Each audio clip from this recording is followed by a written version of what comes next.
దేవుని నామానికి మహిమ కలుగును గాక. చెప్దాం ప్రేలడ్ హల్లెలూయా. మన కోసం తన రక్తాన్ని చిందించి పాపం నుంచి విడిపించి శ్రేష్టమైన కృపను మనకు అనుగ్రహించి ఈరోజు ఆయన పాద సన్నిధిలో నిలిపిన జీవాధిపతి అయిన యేసు నామమునికి సమస్త మహిమ ఘనత ప్రభావములు చెందునుగాక. చెప్దాం ప్రేలడ్ హల్లెలూయా. ఈరోజు ఆయన సన్నిధిలో నిలిచిడుకు ఆయన కృపనిచ్చాడు. అందుని బట్టి దేవునికి మహిమ కలుగును గాక. దేవునికి స్తోత్రం. హల్లెలూయా.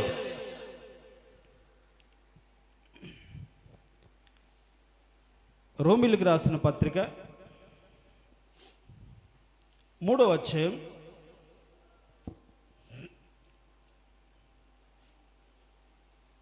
22 నుంచి నేను చదువుతాను చూడండి. అది యేసుక్రీస్తు నందలి విశ్వాసం మూలమునదై నమ్ము వారందరి కలుగు దేవుని నీతి అయి ఉన్నది. ఏ భేదము లేదు. అందరూ పాపం చేసి దేవుడు అనుగ్రహించి మహిమను పొందలేకపోవచ్చున్నారు. కాబట్టి నమ్మువారు ఆయన కృపచేతనే క్రీస్తు యేసు నందలి విమోచనము ద్వారా ఉచితముగా నీతిమంతులుగా తీర్చబడుతున్నారు. పూర్వము చేయబడిన పాపములు దేవుడు తన ఓరిమి వలన ఉపేక్షించినందున ఆయన తన నీతిని కనపరచవలనని యేసు క్రీస్తు రక్తమందలి విశ్వాసము ద్వారా ఆయనను కరుణాధారముగా బయలుపరచును.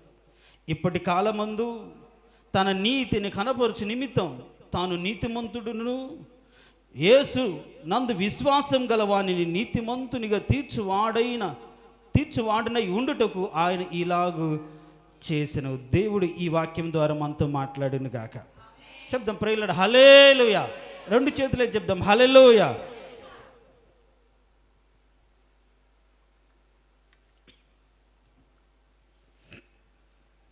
పోయిన వారం మనం దేవునికి మహాకృపను బట్టి క్రియలు లేకుండా ధర్మశాస్త్ర పద్ధతులు కాకుండా మనం యేసు ప్రభు నమ్మిన దాన్ని బట్టి నీతిమంతులుగా తీర్చబడుతున్నాము. అది చాలా ఉచితమే. కేవలం నమ్మిన దాన్ని బట్టే. ఆ కృప ఎలాంటిదంటే రాజైన దావీదు ఎప్పుడు కూడా ఊహించని సౌలు కుమారులలో యోనాతాను కుమారుడైన మెఫీబోషెతు విషయంలో కనుగొని విచారించి అతని దీన స్థితిని మార్చి తన యొద్ద చిరకాలం నివసించినట్లుగా బల్ల ఏర్పాటు చేసే అలాంటి శ్రేష్టమైన కృప యేసు ప్రభు మనకు చూపించాడు, మన పట్ల కనపరిచాడని మనం చెప్పుకున్నాం. దేవునికి స్తోత్రం. హల్లెలూయా. చెప్దాం హల్లెలూయా. అయితే ఎలా నమ్మాలి? ఏ విధంగా నమ్మాలి?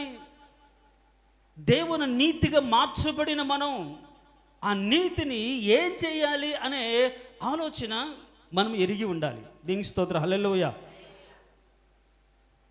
వాక్యం పైన మనం ఈజీగా చెప్పవచ్చు, కానీ ఆ డెప్త్ ఆలోచించి దేవుని సన్నిధిలో కనిపెట్టి ప్రార్థించిన దాన్ని బట్టి దేవుడు ప్రత్యక్షపరుస్తాడు. దాన్ని ఏమంటారంటే వాక్య ప్రత్యక్షత అంటారు. ఏమంటారు? వాక్య ప్రత్యక్షత. మనం చదువుతుంటూ వెళ్తున్నప్పుడు కలిగే ఆలోచన వేరు.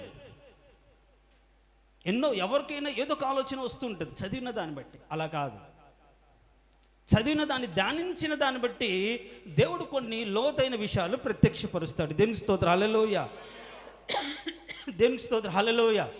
ఇక్కడ దేవుడు, తండ్రి అయిన దేవుడు క్రీస్తు ద్వారా తన నీతిని కనబరిచి క్రీస్తు ద్వారా తన నీతిని బయలుపరిచి యేసు క్రీస్తు ద్వారా మనము దేవుని నీతిగా మార్చబడే ఒక గొప్ప కృపను దేవుడు మనకు అనుగ్రహించాడు. దేవునికి స్తోత్రం. హల్లెలూయా. నేను మాట్లాడే ప్రతి పదము చాలా ఇంపార్టెంటే. అది వాక్యానికి సంబంధమైన సబ్జెక్టు సంబంధించింది. చాలా జాగ్రత్తగా వినండి. మీరు అటు ఇటు కదిలిన దాన్ని బట్టి నా ఆలోచనలు మారిపోతే ఆ యొక్క క్రమాన్ని నేను తప్పిపోతాను. ఎందుకంటే ఆత్మావేశం వల్ల కలిగే ఆలోచనలు కొన్నిసార్లు ఇంకొక రకమైన దారికి తీసే ప్రమాదం ఉంది. దేవునికి స్తోత్రం. హల్లెలూయా. మీరు కానీ 26వ వచనం మనం చదివిన ఆ వాక్యంలో 26వ వచనంలో నేను చదువుతాను చూడండి. ఎందుకంటే మనకి టైం ఈరోజు కాస్త తక్కువగా ఉంది. పైన 3వ అధ్యాయం 26వ వచనంలో, ఓకే, ఇక్కడ ఆయనని ఇలాగూ చేసెను అని దానికి అంటే పైన బయలుపరచును, కరుణాధారముగా బయలుపరచెను అని రాయబడి, ఆయనను కరుణ ఆధారానికి మూలంగా బయలుపరిచాడు. కరుణకు ఆధారముగా అంటే కృపకు ఆధారంగా దేవుని బయలుపరిచాడు. అయితే మనం చదివిన ఈ 4 భాగాల్లో మనం దేని యందు విశ్వాసం ఉంచాలి, దేని నమ్మాలి అనే మాటను పౌలు 4 రకాలుగా అక్కడ చెప్పాడు. ఎన్ని రకాలుగా? 4 రకాలుగా చెప్పాడు. ఒకటి, మీరు 22వ వచనం చూడండి. 22వ వచనం మనం చూస్తే చాలు, ఇక్కడ చూడండి, అక్కడ యేసుక్రీస్తు నందలని విశ్వాసమని, అక్కడ అదే 23వ వచనంలో యేసుక్రీస్తు నందలి విమోచనం అని, తర్వాత 26వ వచనంలో రక్తము నందలి విశ్వాసం అని, అంత మాత్రం కాకుండా 26 కింది భాగంలో యేసు నందు విశ్వాసము గలం వానిని అని రాయబడింది. దేనికి స్తోత్రం, హల్లెలూయా. ఏంటంటే ఒకటి ఏంటంటే యేసుక్రీస్తు నందలి విశ్వాసం. ఒకటి మన 22వ మనం చదివితే అది క్రీస్తు నందలి విశ్వాసము అంటే రక్షణకు మూలము. దేవునికి స్తోత్రం, హల్లెలూయా. మనము వినండి, అంటే మన సొంత ప్రయత్నం కానీ సొంత క్రియలు కానీ కాకుండా కేవలం నమ్మిన దానిని బట్టి, అక్కడ మనం చదివి నమ్మువారు ఉచితంగా అంటే ఫ్రీగా నీతిమంతులుగా తీర్చబడుతున్నారు ఉచితంగా. అయితే ఈ నీతిమంతులుగా తీర్చబడడం మనం నమ్మడానికి ఈజీ, కానీ అంత ఈజీగా మనం తీర్చబడలే. దానికి ఏం జరిగింది అనే దానికి ఈ 3 రకాలైన ఎక్స్ప్లెనేషన్ పౌలు ఇస్తున్నాడు. ఒకటి ఏంటి అంటే రక్షణ, సాల్వేషన్, నమ్ము వారికి అందరికీ రక్షణ. అయితే ఈ రక్షణ ఎలా కలిగింది అనే దానికి ఈ 22వ వచనం లేకుంటే 24వ వచనాన్ని మనం చదివితే క్రీస్తు నందలి విమోచనము అంటాను. దేనికి స్తోత్రం, హల్లెలూయా. విమోచనముకి ఏముంటుంది? క్రయధనము అనేది ఉంటుంది. విమోచన, క్రయధనం అంటే మనం ఈరోజు నమ్ముతున్నాం, యేసయ్యా నువ్వు నా దేవుడవు, నా రక్షకుడవు, నా పాపముల కోసం మరించి తిరిగి లేచినవో దేవుడు అని నువ్వు హృదయంలో విశ్వసించి నోటితో ఒప్పుకుంటున్నావు కదా, దాన్ని బట్టి రక్షణ కలుగుతుంది కదా. అయితే ఈ రక్షణ మనకు అనుగ్రహించడానికి నువ్వు ఫ్రీగా నమ్మితే నీకు రక్షణ కలిగింది అంటే ఆ రక్షణ ఎన్ని శ్రమలు, ఎలాంటి దానికి క్రయదానాన్ని ఆయన దేవుడు అర్పించి నీకు అనుగ్రహించాడో దాన్ని కూడా నమ్మాలి. ఏంటి అంటే విమోచనము, ఆయన రక్తము ద్వారా మనల్ని విమోచించాడు. దేనికి స్తోత్రం, హల్లెలూయా. కొలస్సీలకు రాసిన పత్రిక ఆయన ప్రియుని యందు మనకు విమోచనం అనగా ఆయన రక్తము ద్వారా మనకు పాప క్షమాపణ కలిగి ఉన్నది అని రాయబడింది. దేనికి స్తోత్రం, హల్లెలూయా. విమోచనం అంటే పాప క్షమాపణ. అయితే ఈ విమోచనానికి విడిపించడానికి ఒక క్రయధనం, ఫ్రీగా కాదు. అంటే ఈరోజు మన పాపము నుంచి విడిపించబడింది, దానికి ఆయన క్రయధనము చెల్లించాడు. క్రయధనము అంటే ఆయన మనం కొనుక్కోవడానికి, మనల్ని విడిపించడానికి ఆయన ఒక క్రయాన్ని, ఒక ధనాన్ని చెల్లించాడు. ఏంటి ఆ క్రయధనం అంటే? తన ప్రాణం. దేనికి స్తోత్రం, హల్లెలూయా. దేవునికి స్తోత్రం, హల్లెలూయా. తన ప్రాణం. అందుకనే అనేకులకు ప్రతిగా నా ప్రాణమును విమోచన క్రయధనముగా చెల్లించడానికి ఈ లోకానికి వచ్చాను అని చెప్పాడు. అంటే విమోచనం అంటే తన విమోచన క్రయధనాన్ని చెల్లించాడు, వెల చెల్లించాడు. కాబట్టి నీకోసం ఆయన ఎంత వెల చెల్లించాడో నువ్వు గుర్తు చేసుకోవాలి, దాన్ని నువ్వు నమ్మాలి. 2 తర్వాత 3 మనం చూస్తే రక్తమందలి విశ్వాసం. దేనికి స్తోత్రం, హల్లెలూయా. అక్కడ రక్తమందలి విశ్వాసం అంటే విమోచన క్రయధనముగా ఆయన ఏం చెల్లించాడు? తన రక్తము అంటే తన ప్రాణమును అర్పించాడు. దేనికి స్తోత్రం, హల్లెలూయా. బైబిల్లో మనం లేవీకాండం 17వ అధ్యాయం కానీ 13వ అధ్యాయంలో కానీ చూస్తే రక్తము దేహమునకు ప్రాణము, అది నేను మీ నిమిత్తం అంటే ఏంటి? ప్రాయశ్చిత్తము చేయడానికి ఇచ్చాను అని రాయబడింది. ప్రాయశ్చిత్తం అంటే క్షమించబడ్డానికి, లేకుంటే తీసివేయడానికి, ఇక ఈ తప్పు లేదు అని చెప్పడానికి ప్రాయశ్చిత్తార్థన బలికి ఆ రోజు అర్పించడానికి ప్రతి బలి కూడా ఏమిచ్చేవాళ్ళు?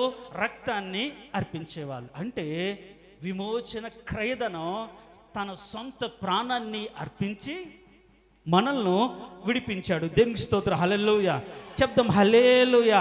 విడిపించి ఈరోజు తర్వాత 25వ వచనం వస్తే 26వ వచనంలోకి వస్తే కింది భాగంలో ఏముంటుందంటే యేసు నందలి విశ్వాసము. దేవునికి స్తోత్రం. హల్లెలూయా.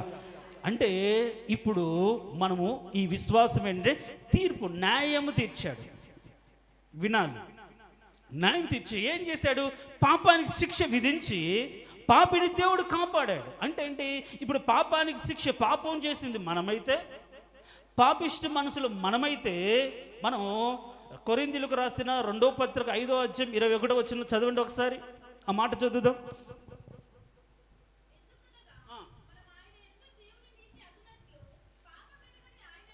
చూడండి, మనము దేవుని నీతి అగునట్లు పాపమెరుగని ఆయనను మన కోసం పాపముగా చేసి ఆ పాపానికి శిక్ష విధించి పాపిని ఆ శిక్ష నుంచి తప్పించాడు. దేవునికి స్తోత్రం. హల్లెలూయా చెప్దాం. ప్రేయర్ హల్లెలూయా. చూడండి, యేసు ప్రభువును ఆయన పాపముగా చేయబడ్డాడు మన ఎందుకంటే మనము దేవుని నీతిగా మార్చబడి ఈరోజు తీర్పు తీర్చాడు. ఆయన శిక్ష భరించాడు. ఒకటి రక్షణ అనుగ్రహించిన విషయంలో, ఒకటి విమోచన క్రయధనం చెల్లించాడు, తన ప్రాణం అర్పించాడు. అర్పించి ఆ శిక్షను తనే భరించి మనల్ని తప్పించి మనం ఏం చేశాడు? నీ మీదకి శిక్ష లేదు, నువ్వు నీతిమంతుడవు అని మనం తప్పించాడు. దేవునికి స్తోత్రం. హల్లెలూయా చెప్దాం. ప్రేయర్ హల్లెలూయా. అంటే ఆ శిక్ష ఆయన భరించి మన పట్ల కృప చూపించాడు. పాపానికి శిక్ష దేవుడు ఇచ్చాడు, కానీ ఎవరికి ఇచ్చాడు? దేవుడు యేసు ప్రభువే పాపంగా మార్చబడి, శాపగ్రాహిగా మార్చబడి, నా పాపం ఆయన మీద మోపబడి ఆయన పాపంగా మార్చబడి పాపానికి యేసు ప్రభుని శిక్షించాడు, మనల్ని కాపాడాడు. దేవునికి స్తోత్రం. హల్లెలూయా. ఇప్పుడు మనమందరం ఏంటి అంటే యేసు నందలి విశ్వాసం. ఆ రక్షణ ద్వారా మన కోసం యేసు ప్రభు విమోచన క్రయదానాన్ని తన ప్రాణముగా చెల్లించాడని నమ్మిన దానిని బట్టి ఈరోజు మనం శిక్ష ఆయన భరించి మనల్ని నీతిమంతులకు తీర్పు తీర్చి నీ మీద శిక్ష కొట్టివేసబడిందే, ఇక మీద శిక్ష అంటే తీర్పులోకి నువ్వు రావు అని మనల్ని ఏం చేస్తాడంటే నిర్దోషులుగా మార్చి మనల్ని పరిశుద్ధులుగా తీర్చాడు. దేవునికి స్తోత్రం. హల్లెలూయా. ఇది రక్షణలో ఉన్నటువంటి ఈ లక్షణాలు. అయితే ఇప్పుడు మన నీతిమంతులకు తీర్చబడ్డాం కదా, అవునా కదా? ఆయన శిక్షను భరించి పాప మెరుగని ఆయనను మన కోసం ఏం చేశాడు? పాపముగా చేసి పాపానికి శిక్ష విధించి పాపినైన మనను మార్చి ఆ రక్తంతో కడిగి పరిశుద్ధపరిచాడు. ఆ పరిశుద్ధపరచబడిన వ్యక్తులుగా ఈరోజు ఆయన సంఘములో ఉన్నాం. దేవునికి స్తోత్రం. హల్లెలూయా. దేవునికి స్తోత్రం. హల్లెలూయా. అందుకనే మనం ఎవరమంటే దేవుని రక్తము ద్వారా కడగబడి ఆయన నీతిని స్థాపించడానికి, ఆ నీతిని చూపించడానికి మనం ఏర్పరచబడిన నీతియుక్తమైన ప్రజలము. దేవునికి స్తోత్రం. హల్లెలూయా చెప్తాం. ప్రేయర్ హల్లెలూయా. ఇంతవరకు బాగుంది, ఇక మీదట మీకు చాలా కష్టాలు ఉంటాయి. ఏంటి అంటారా? నువ్వు దేవుని నీతిగా మార్చబడ్డావుగా, మార్చబడ్డామా లేదా చెప్పండి. ఏమ్మా, అవునా? నేను నీతిమంతుడను, నా మీదకి రావాల్సిన శిక్షను యేసు ప్రభు భరించి కొట్టివేసి నన్ను తీర్పులోనికి రాకుండా తప్పించి పరిశుద్ధ స్థలం పెట్టి నన్ను పరిశుద్ధపరిచాడని నువ్వు చెప్పుకుంటున్నావు కదా. ఇప్పుడు నువ్వు ఎవరు అంటే ఆయన చేత నీతిమంతుడు అని తీర్పు తీర్చబడిన వ్యక్తివి. అర్థమవుతుంది నా మాటలు? చాలా జాగ్రత్తగా విను. అందుకని నమ్మువారు ఆయన కృప చేతనే ఉచితముగా నీతిమంతులు. అంటే నువ్వు నమ్మావు యేసు ప్రభుని నీ రక్షకుడని నమ్మావు, నీ కోసం ప్రాణం పెట్టాడని నమ్మావు, ప్రాణం ఇచ్చాడని నమ్మావు, రక్తముతో నిన్ను ఆయన కొన్నాడని నమ్మావు, కడిగాడని నమ్మావు, కడిగి పరిశుద్ధపరిచి ఈరోజు నీతిమంతులుగా నిన్ను తీర్చాడు. అది తీర్చబడింది, అనుగ్రహించబడిన కృప ద్వారా ఈరోజు నీతిమంతులుగా మనము ఉంచబడ్డాము. దేవునికి స్తోత్రం. హల్లెలూయా. ఇప్పుడు అసలు పాయింట్లోకి వద్దాం. చూడండి 26వ వచనం. 26వ వచనం.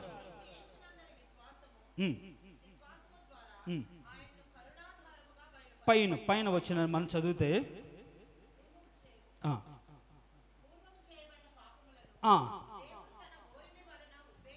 ఉపేక్షించినందున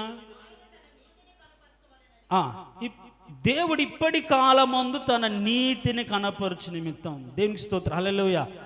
వినండి నా మాట, జాగ్రత్తగా వినండి. ఇప్పుడు కాలం దేవుడు తన నీతిని కనపరచాలనుకుంటున్నాడు. వాస్తవానికి దేవుని నీతి ఎవరు? యేసు ప్రభు.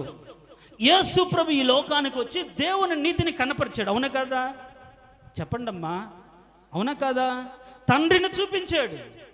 నన్ను చూసినవాడు తండ్రిని చూసినవాడని చెప్పాడు. నా యందు ఉన్నవాడు తండ్రితో కలిసి మేము వారి యందు ఉంటామని దేవుడు తెలియజేశాడు. యేసు ప్రభు ఈ లోకానికి వచ్చి తండ్రిని కనపరిచాడు. తండ్రి ఉద్దేశాన్ని, తండ్రి చిత్తం ఏంటో ఎరిగి దాని ప్రకారంగా బ్రతికాడు. దేవుని నీతిని నెరవేర్చాడు, దేవుని చిత్తాన్ని నెరవేర్చాడు. నేను చెప్పే ప్రశ్న ఏంటంటే, నేను అడిగే ప్రశ్న అంటే, దేవుడు నిన్ను నీతిమంతుడికి తీర్చాడు. నువ్వు దేవుని నీతిగా మార్చబడిన తర్వాత ఆ నీతి లోకానికి కనపరచబడాలి. దేవునికి స్తోత్రం, హల్లెలూయా. నా పాయింట్ అర్థమైందా అమ్మా? ఊరికే సరదాగా మందిరానికి రాకూడదు. ఊరికి ఉచితంగా నీతిమంతులకు తీర్చాడు, కృప ఉచితం అనుకొని ఈరోజు నేను నీట మునిగాను కాదు. నేను ఉచితంగా నీతిమంతులకు తీర్చాడు. ఈ నీతిని నువ్వు దేవుని నీతిగా మార్చబడి నీవు ఇప్పుడు దేవుని నీతిగా లోకమంతా కూడా కనపరచబడడానికే యేసుక్రీస్తు నందు నిన్ను దేవుని నీతిగా మార్చాడు. దేవునికి స్తోత్రం, హల్లెలూయా. చెప్తాం ప్రేయర్, హల్లెలూయా. యేసుక్రీస్తు నందు దేవుడు నిన్ను తన నీతిగా మార్చాడు. లోకంలో తన నీతిని కనపరచడానికి ఆయన చనిపోయాడు, తిరిగి లేచాడు, పరలోకమందున్నాడు. ఇప్పుడు ఎవరు కనపరచాలి ఆయన నీతిని? ఎవరు తెలియజేయాలన్న నీతిని? నీతిగా మార్చబడిన నీవే, దేవుని నీతిగా మార్చబడిన నీవే. మరి ఈరోజు నేను దేవుని నీతిని, నా ద్వారా దేవుడు తన నీతిని లోకమంతా కనపరచాలనే ఉద్దేశంతో దేవుడు నన్ను నీతిమంతుడిగా తీర్చాడు అని ఎప్పుడైనా ఆలోచించారా?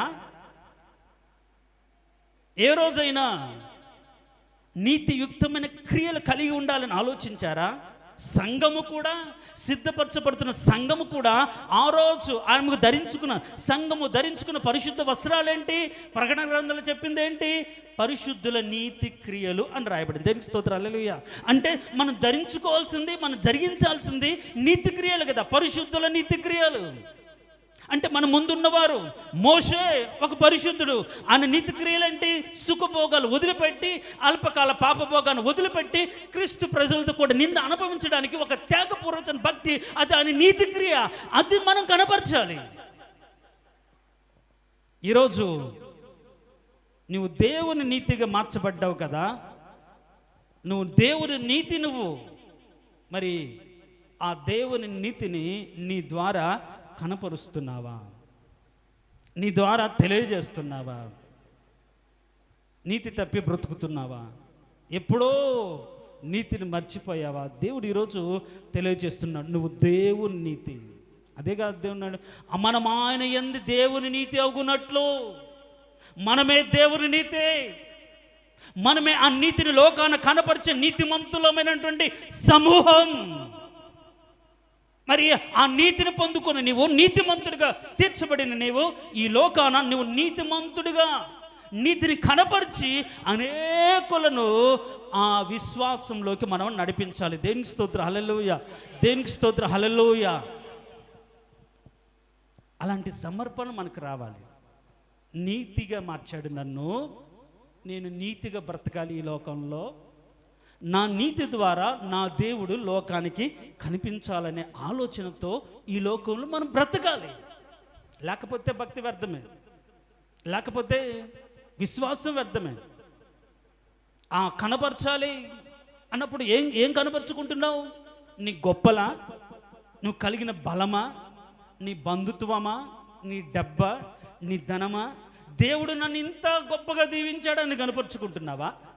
ఇంతగా ఆశీర్వదించాడని కనపరుచుకుంటున్నావా? ఇంతగా దాన్ని ప్రేమించాడని నువ్వు కనపరుచుకుంటున్నావా? అది కాదు. దేవుడు నీకు ఇచ్చిన నీతి ఏ విధంగా నువ్వు కలిగి బ్రతుకుతున్నావో దానిని కనపరచాలి. ఈరోజు నా ప్రశ్న ఒకటే, దేవుని నీతి అయిన నీవు ఈ లోకంలో ఆ నీతిని కనపరిచి ఒక నీతి సాధనముగా నువ్వు బ్రతకగలుగుతున్నావు ప్రియ సహోదరి, సహోదరుడా? ఆయన ప్రయాసపడి తన రక్తాన్ని చిందించి మన కోసం అవమానం భరించి నీతిమంతులుగా తీరిస్తే ఉచితంగా పొందుకొని నేను దేవుని నమ్మాను అనుకొని మారు మనసు పొందినట్టు నటించి బాప్తీసం తీసుకొని విచ్చలవిడిగా బ్రతికితే లోకంలో నీ ద్వారానే కదా దేవుడు అవమానపరచబడుతున్నాడు. వీరేనమ్మా మారు మనసు పొందింది, వీరేనమ్మా బాప్తీసం తీసుకుంది, వీళ్ళ మాటలు చూడు, వీళ్ళ చూపులు చూడు, వీళ్ళ ప్రవర్తన చూడు.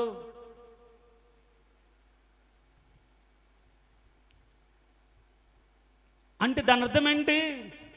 నీవు దేవుని నీతిని కనపరచకుండా స్వనీతిని, సొంత నీతిని, లేకుంటే ఏదో కనపరుస్తున్నావు. దేవుడు నీకు ఇచ్చిన నీతిని లోకంలో కనపరచకుండా నీ ఈ లోకాన్ని కనపరుస్తున్న దాన్ని బట్టి ఈ మాటలు. కాబట్టి గమనించండి ప్రియులారా, దేవుని నీతిగా మార్చబడిన మనం ఆ నీతిని లోకమంతా కనపరచాలని దేవుడు యేసు ప్రభు యందు యేసు ప్రభును మనకు బయలుపరిచాడు. దేవుని స్తోత్రం, హల్లెలూయా, ప్రైజ్ లార్డ్, హల్లెలూయా. అయితే అలా కనపరిచినటువంటి వ్యక్తిని కానీ మనం గమనిస్తే ఈ మాట మనం చదువుకుందాం. చూడండి, ఫిలిప్పీయులకు రాసిన పత్రిక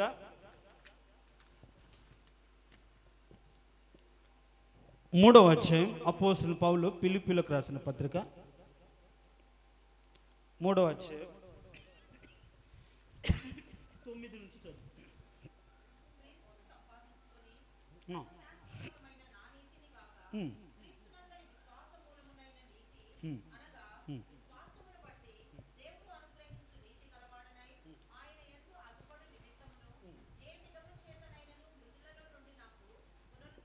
చాలా చాలా చాలా ఉంది అక్కడ. నేను అవసరమైన కొన్ని మాటలు నేను చదువుతాను. చూడండి, దేవునికి స్తోత్రం, హల్లెలూయా. చెప్దాం ప్రేయర్లు, హల్లెలూయా. ఈ వాక్యాన్ని అర్థం చేసుకునే శ్రేష్టమైన మనసు దేవుడు మనకు అందరికీ దయచేయునుగాక. ఏం చెప్పాను నేను? మనం దేవుని నీతి ఈ లోకంలో మన ద్వారా ఏం కనపరచబడాలి? దేవుని నీతి కనపరచబడాలి అని చెప్పుకొస్తున్నా కదా, అవునా కదా? ఏమ్మా, మనము దేవుని నీతి అనండి, నేను దేవుని నీతి అనండి అన్నారా? విశ్వసించిన వాడు నీతిమంతుడిగా తీర్చబడిన వాడు అందరూ కూడా దేవుని నీతే. అయితే ఈ నీతి కనపరచాలి, లోకంలో తెలియజేయాలి. ఇప్పుడు పౌలు దేవుని నీతిని లోకంలో ఎలా తెలియజేశాడో దాన్ని మనం ఆయన పోలిక చొప్పున మనం అర్థం చేసుకుంటే ఈరోజు మనం ఆ నీతిని తెలియజేసే ఆ మార్గంలో ఉన్నామా, లేకుంటే నీతి తప్పి బ్రతుకుతున్నామా, నీతి వదులుకొని బ్రతుకుతున్నామా? ఎలా బ్రతుకుతున్నామో వాక్యపు వెలుగులో మనం ఆలోచన చేయొచ్చు. చూడండి, మనం 9వ వచనాన్ని మనం చూస్తే, క్రీస్తును సంపాదించుకొని, దేవునికి స్తోత్రం, హల్లెలూయా. మనమందరం కూడా ఉచితంగా యేసు ప్రభుని సంపాదించుకున్నాం, అవునా కదా? ఇప్పుడు మన దేవుడు నమ్మువారందరికీ ఆయన దేవుడై ఉన్నాడు కదా. మనం నమ్మాం, మన కాపుదలుగా ఉండే మన దేవుడు క్రీస్తుని మనం సంపాదించుకున్నాం. యేసుక్రీస్తు నా రక్షకుడు నువ్వు చెప్తున్నావు, నా ప్రభు అని నువ్వు కొనియాడుతున్నావు, స్తుతిస్తున్నావు, ఆరాధన చేస్తున్నావు. అయితే ఇదే నిజమైతే క్రీస్తును నిజంగా సంపాదించుకుంటే ఆ సంపాదించిన క్రీస్తును బట్టి నువ్వు బ్రతకాలి కదా. ఇప్పుడు చూడండి, ఒకటి రెండు మాటలు మనం కానీ దాంట్లో ధ్యానం చేస్తే చూడండి, ఆయన యందు అగుపడు నిమిత్తం ఉందా లేదా? ఇప్పుడు క్రీస్తును సంపాదించుకున్నవాడు ఎవరి యందు అగుపడాలని కోరుకుంటారు? ఏమ్మా, దేవుని యందు. అంటే ఆయన యందు అంటే ఎవరు? యేసు ప్రభు నందు. అంటే ఈ లోకానికి నువ్వు ఎలా అగపడాలి? ఎవరిలో నుండి అగపడాలి? ఎవరి ద్వారా కనిపించాలి? చెప్పండి నా మాటకు సమాధానం. ఏమ్మా, అర్థమవుతుంది నా మాటలు? నేను అక్కడ ఏం చదివాం మనం? ఏం రాసాం? ఆయన యందు అగుపడు నిమిత్తం అని రాయబడింది కదా. ఆయన యందు అంటే నేను క్రీస్తునందున్నాను అని ప్రజలకు అగుపడాలి. క్రీస్తులో నువ్వు బ్రతుకుతున్నావని ప్రజలు తెలుసుకోవాలి. మారు మనసు పొంది బాప్తిసం తీసుకున్న వాళ్ళందరూ కూడా క్రీస్తుని కలిగి ఉన్న వాళ్ళే కదా. అయితే క్రీస్తును కలిగి ఉన్నామని అనేకులు చెప్పుకున్నట్లుగా, అనేకులు అగుపడినట్లుగా నువ్వు ఎలా బ్రతుకుతున్నావు? అది పాయింట్. ఉచితంగా దేవుని నీతిమంతులకు తీర్చాడు అని రక్షణ ఉచితం అనుకుంటున్నావేమో, కానీ ఆ రక్షణను అనేకులు కనపరచడానికి ప్రభు నిన్ను రక్షించాడనే ఆలోచన మర్చిపోతే మనం భ్రష్టులం అవుతాం. ఏమవుతాం? భ్రష్టులం అవుతాం. పాపమునకు ప్రాయశ్చిత్తం జరిగిందని మర్చిపోయి కుక్క తన వాంతికి తిరిగినట్టుగా మళ్ళీ అదే వాంతికి తినడానికి, కక్కిన దాన్ని తినడానికి, లోకంలో వదిలిపెట్టిన దాన్ని తిరగడానికి తిరుగుతూ ఉంటారు. ఎవరు అంటే వాళ్ళు విశ్వాసం వదిలి భ్రష్టులైనటువంటి వారు. కానీ ఒక వ్యక్తి క్రీస్తులోకి వస్తే, ఒక వ్యక్తి క్రీస్తుని సంపాదించుకుంటే, ఒక వ్యక్తి క్రీస్తు ద్వారా మార్చబడితే, నిజంగా క్రీస్తుని విశ్వసించి ఆయన రక్తం ద్వారా నీతిమంతులకు తీర్చబడ్డాను అనే ఆలోచన ఒక వ్యక్తిలో ఉంటే, అతను నేను క్రీస్తులో లోకానికి కనిపించాలని పూనుకుంటాడు. ఎవరి ద్వారా కనిపించాలనుకుంటాడు? క్రీస్తులో నేనున్నాను, క్రీస్తు ద్వారా నేను బ్రతుకుతున్నాను. పౌలు చెప్పాడు, నన్ను పోలి నడుచుకుంటే చాలని. ఎందుకని? నేను ప్రభు పోని నడుచుకున్నాను అంటే ఏంటి? ప్రభు పౌలులో ఉన్నాడు కాబట్టి నన్ను పోలి నడుచుకుండని ధైర్యంగా చెప్పగలిగాడు. నేనంటాను, నువ్వు క్రీస్తు నీతివి కదా, దేవుని నీతివి కదా, నీ నీతి ఆయన ద్వారా లోకానికి అగపడుతుందా?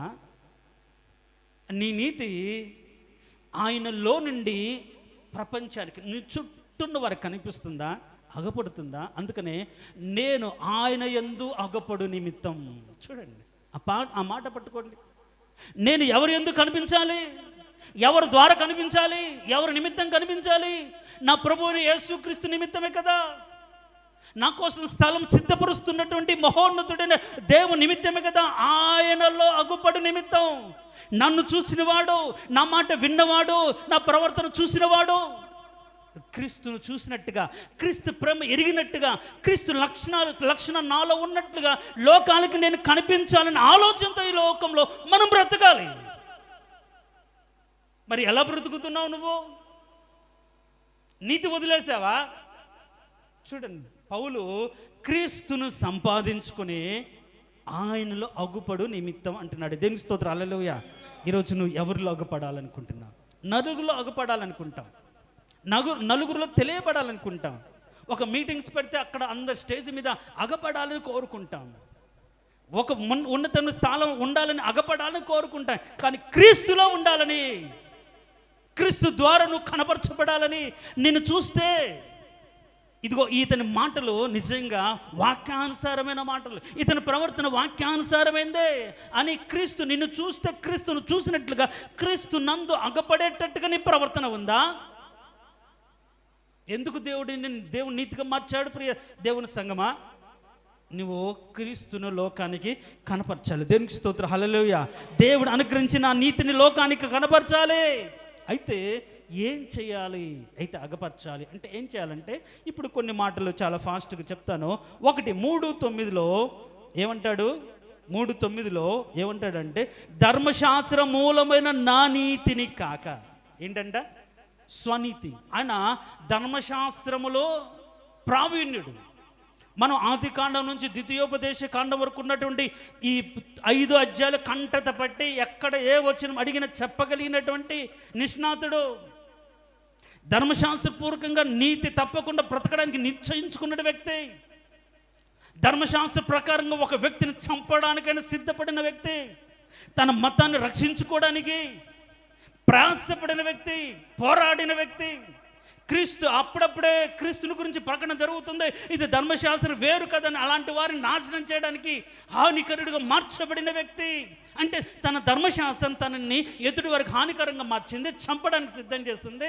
అది తన స్వనీతి, ఇది నా దేవుని కోసం చేస్తున్న భ్రమలో ఆ ధర్మశాస్త్రం ముంచెత్తితే, ఇప్పుడు పౌలు అంటున్నాడు, నా నీతిని కాక, నా నీతి ధర్మశాస్త్ర మూలమైనదైనా సరే అది దానిని వదిలిపెట్టండి, స్వనీతిని వదిలిపెట్టి.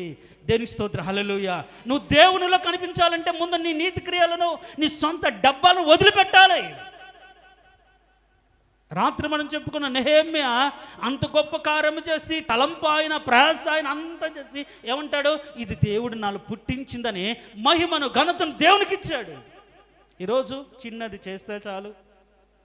ఒకవేళ నేను ప్రార్థన చేశాను అనుకోండి, స్వస్థత వచ్చింది, సాక్ష్యం ఏం చెప్పాలని కోరుకుంటాం?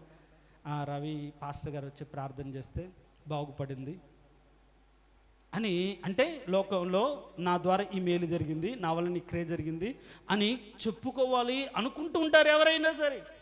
ఒక మంచి సహాయం చేస్తే, ఒక మేలు చేస్తే, ఒకరి విషయంలో ఏదైనా రకంగా మనం మంచి చేస్తే నేను చేశానని అనేకుల చేత ఒకవేళ తను చెప్పుకోలేకపోయినా పొగడబడాలని కోరుకుంటున్నారు. ఇది ఎంత స్వనీతి! దాన్ని ఏం చేయాలి?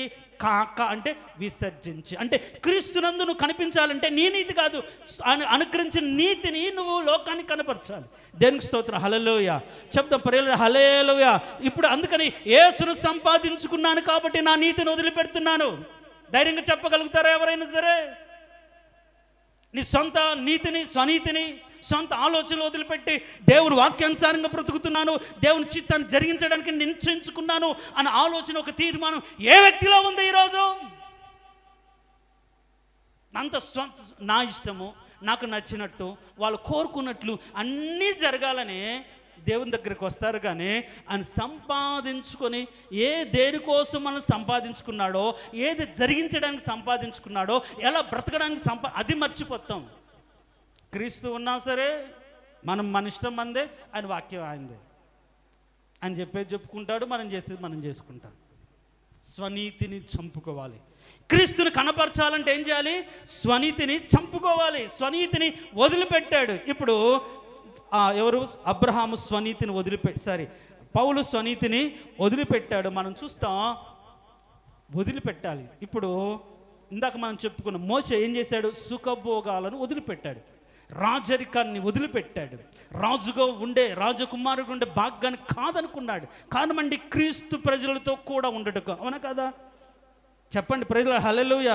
ఈరోజు ఒకరోజు సెలవు పెట్టి సంఘంలో ప్రార్థించమంటే రారు. అమ్మ 1000 రూపాయలు కట్ అవుతాయి, 800 కట్ అవుతాయి. ఆలోచిస్తారు.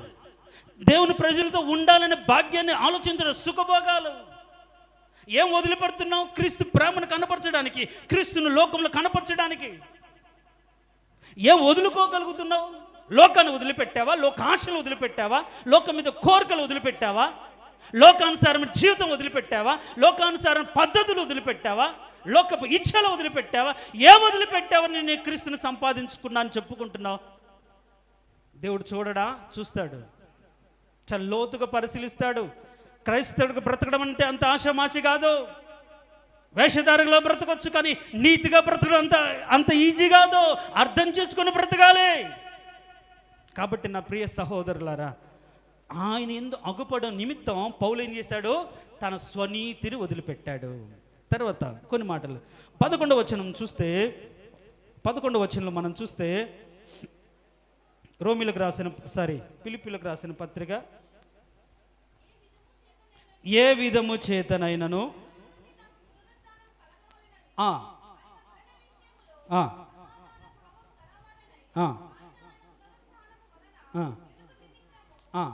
చాలు ఎరుగు నిమిత్తము, దేవుణ్ణి ఎరుగు నిమిత్తం.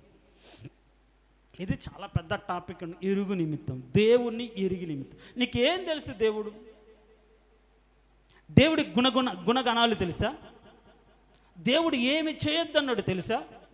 ఏం చేయమన్నాడు తెలుసా? ఎలా బ్రతకమన్నాడు తెలుసా? ఎలా నీ జీవితాన్ని కట్టుకోమన్నాడు తెలుసా? ధర్మశాస్త్రం అంటే ఏంటి? నీతి అంటే ఏంటి? నీతిని కొనసాగించడం అంటే ఏంటి? నీతిగా బ్రతకడం అంటే ఏంటి? పరిశుద్ధత అంటే ఏంటి? పరిశుద్ధులు జీవించడం అంటే ఏంటి? పరిశుద్ధతను సంపూర్ణం చేసుకోవడం అంటే ఏంటి? పరిశుద్ధతను కాపాడుకోవడం అంటే ఏంటి? పరిశుద్ధతను కాపాడుకునే విషయంలో వచ్చే శ్రమలేంటి, బాధలేంటి, వాటిని ఎలా జయించాలి? ఏమి తెలుసు? ఏమి ఎరిగిను? విశ్వాసంగా బ్రతుకుతున్నావు. శ్రమ వస్తే మందిరానికి రాదు, కష్టం వస్తే మందిరానికి రారు, ఏదైనా జరిగితే దేవుడికి దూరం అవుతారు.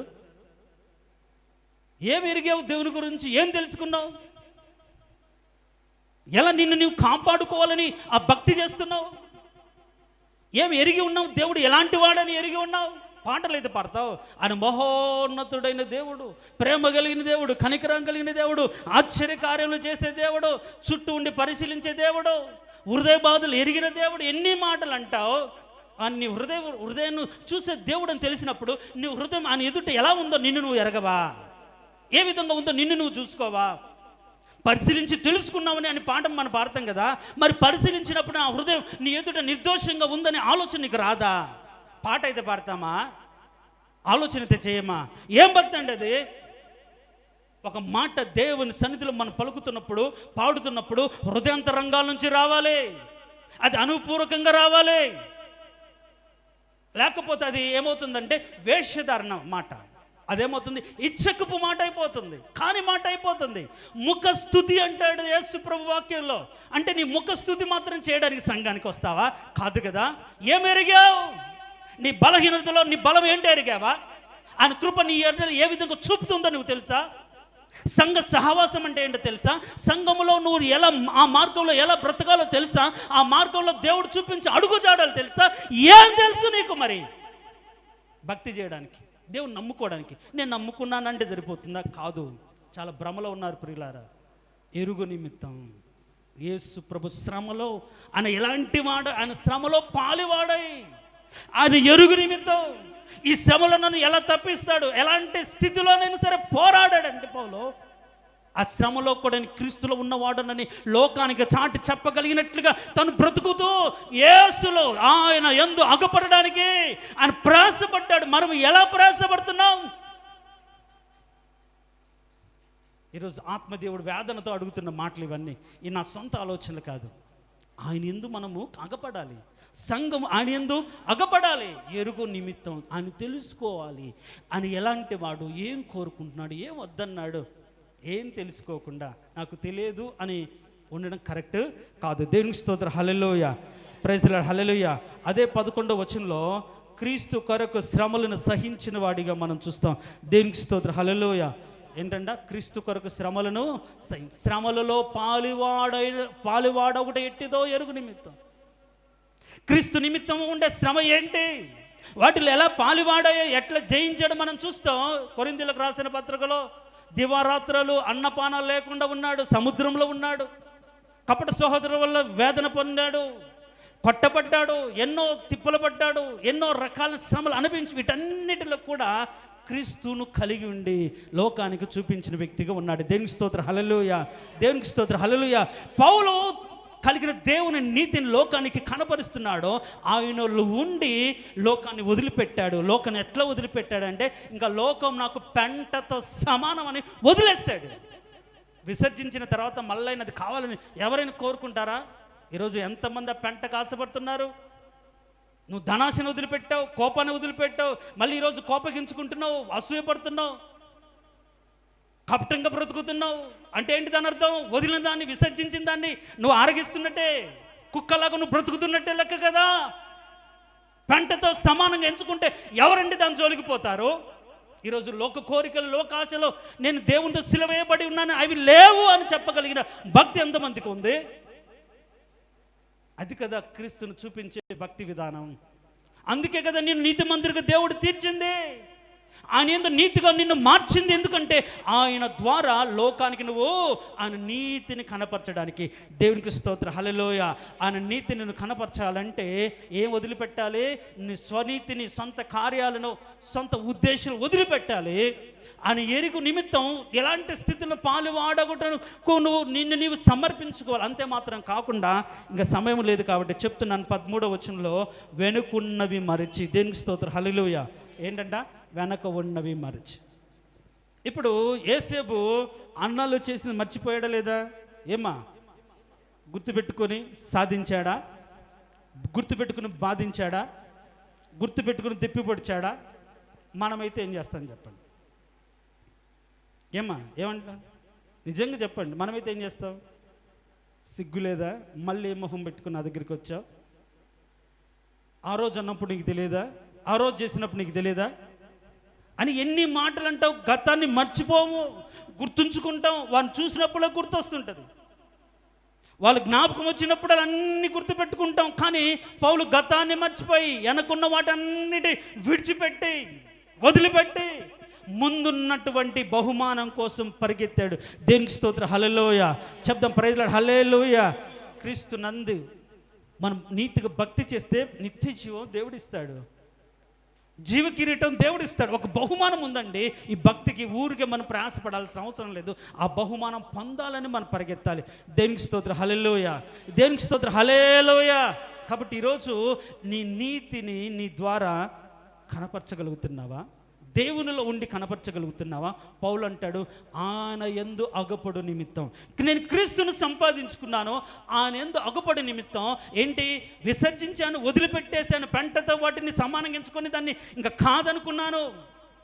తర్వాత దేవుని శక్తిని ఎరుగు నిమిత్తం శ్రమలోనే పాలు వాడగటకు నేను నేర్చుకున్నాను.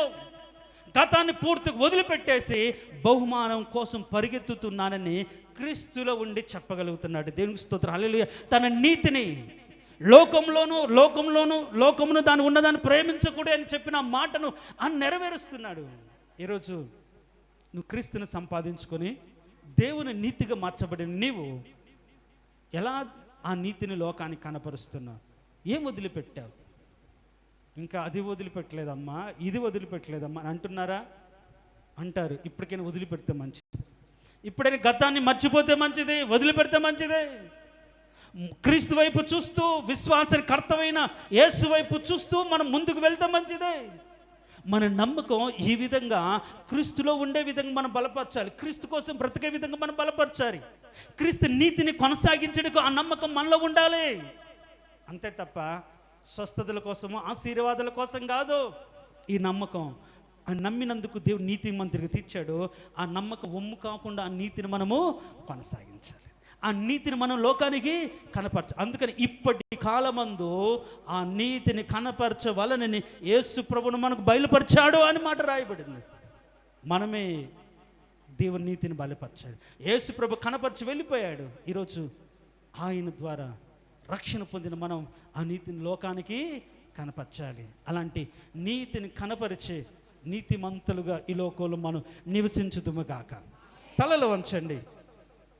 తలలు వంచిన మనం ఒకసారి పరిశీలించుకుందాం. మనం ఆయన ఎదుట దేవుని నీతి అగునట్లు పాపమెరుగు ఆయనను మన కోసం పాపముగా చేసి శిక్ష పాపానికి ఇచ్చి పాపినైన మనను ఆ రక్తంతో కడిగి పరిశుద్ధపరిచి నీతిమంతుడిగా తీర్చిన దేవుడిని ఈరోజు నువ్వు దేవుని నీతివే. మరి ఆ నీతి లోకంలో కనపడే విధంగా నీ భక్తి ఉందా? పరిశీలించుకో. నీ మాటలు ఎలా ఉన్నాయి? నీ ప్రవర్తన ఎలా ఉంది? మనుషుల ముందు ఎలా బ్రతుకుతున్నావు? మనుషులు లేనప్పుడు ఎలా ఉంటున్నావు? నీ ప్రేమ ఎలా ఉంది? నీ విశ్వాసం ఎలా ఉంది? నీ నమ్మకం ఎలా ఉంది? నీతిని క్రీస్తును సంపాదించుకొని ఆయనలో అగుపడు నిమిత్తం ఈరోజు నువ్వు నేను బ్రతకాలి. నష్టమైనా సరే ఆయన కోసం బ్రతకాలి, కష్టమైనా సరే ఆయన కోసం బ్రతకాలి. పాపేచ్ఛలు వదిలిపెట్టాలి. పాప భోగాలు అనుభవించడం కంటే దేవుని ప్రజలతో నింద అనుభవించడం మేలు, గొప్ప భాగ్యం ఎంచుకున్నట్టుగా మోషే లాంటి ఒక సమర్పణలోకి నువ్వు రావాలి. దేవుని నమ్మిన తర్వాత చాలా ఇప్పటి వరకు నువ్వు బ్రతికిన జీవితం వద్దు, అది వదిలిపెట్టేసి నిన్ను పట్టుకొని నిన్ను నాశనం చేసేంత వరకు పాపంలో బ్రతకమాకు. ఈరోజు దేవుడు నీతో మాట్లాడుతుండగా వదిలిపెట్టి మనస్ఫూర్తిగా, అయ్యా నా కోసం కొట్టబడ్డావు కదా, నా కోసం విమోచన క్రయధనముగా నీ రక్తమును వెలగ చెల్లించావు కదా తండ్రి, రక్తము చిందించి పరిహారార్థంగా ప్రాశ్చిత్తార్థంగా నీ రక్తము చిందించావు కదా ప్రభువా. ఎంత ప్రేమ కలిగిన దేవుడు అయ్యా. వీటిని మర్చిపోయి నీ నీతిని మర్చిపోయి లోకంలో బ్రతుకుతున్నాను తండ్రి, నన్ను క్షమించు అని ఈరోజు నిజంగా పశ్చాత్తాపపడి ఇక మీదట నేను దేవుని నీతిని కనపరుస్తానని ఒక తీర్మానం తీసుకోగలిగితే ఎంత మంచిది. పౌలు వలె బ్రతకడానికి నువ్వు నిశ్చయించుకుని ఎంత మంచిది. నేను చూస్తే పౌలు బ్రతికిన జీవితం అనేకులు కనిపించాలి. పౌలు ఎవరో తెలియదు లోకానికి, కానీ నిన్ను చూస్తే పౌలు లాగా ఉన్నాడు, స్టెఫెను లాగా ఉన్నాడు, పేతురు లాగా ఉన్నాడు అని చెప్పగలిగిన సాక్ష్యం ఈరోజు మనం పొందుకోవాలి. ప్రార్థన చేసుకుందాం. మహోన్నతుడా, సర్వాధికారి, అవునయ్యా, ఉచితంగా నీతిమంతులకు తీర్చబడ్డామన్న భ్రమలో మేము బ్రతుకుతాం. నిజమే, అది ఉచితమే, రక్షణ ఉచితమే. దానికోసం మీరు వెల చెల్లించారు, నీ రక్తము చిందించారు. కానీ మేము నీతిగా మార్చబడిన మేము నీతిని కనపరచాలి అనే మాటను మర్చిపోతున్నాం.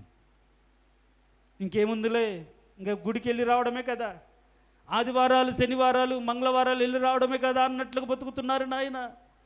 విన్నంతసేపే వారు రేపబడుతున్నారు, బయటికి వెళ్ళగానే మళ్ళీ మామూలు అయిపోతున్నారు. తండ్రి ఒకసారి జ్ఞాపకం చేసుకో.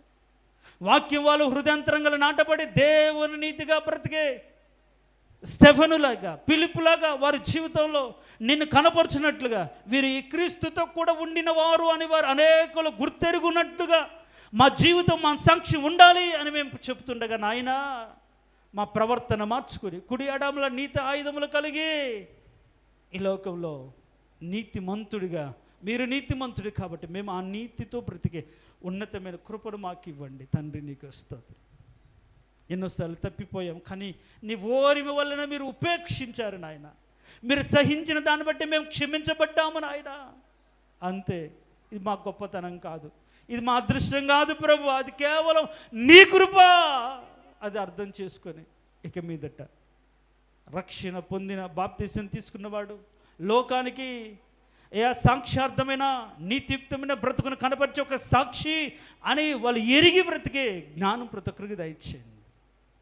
వచ్చిన ప్రతి ఒక్క బిడ్డను దీవించి ఆశీర్వదించమని, మేము కూడా నీ యందు మేము లోకంలో కనబడే పౌలు లాంటి జీవితం మాకు అనుగ్రహించి మమ్మల్ని బలపరచమని యేసయ్య అతి శ్రేష్టమైన దివ్యగణ నామం అడిగి వేడుకొని పొంది ఉన్నాము తండ్రి. ఆమెన్. ఆ విధంగా తలలు వంచండి.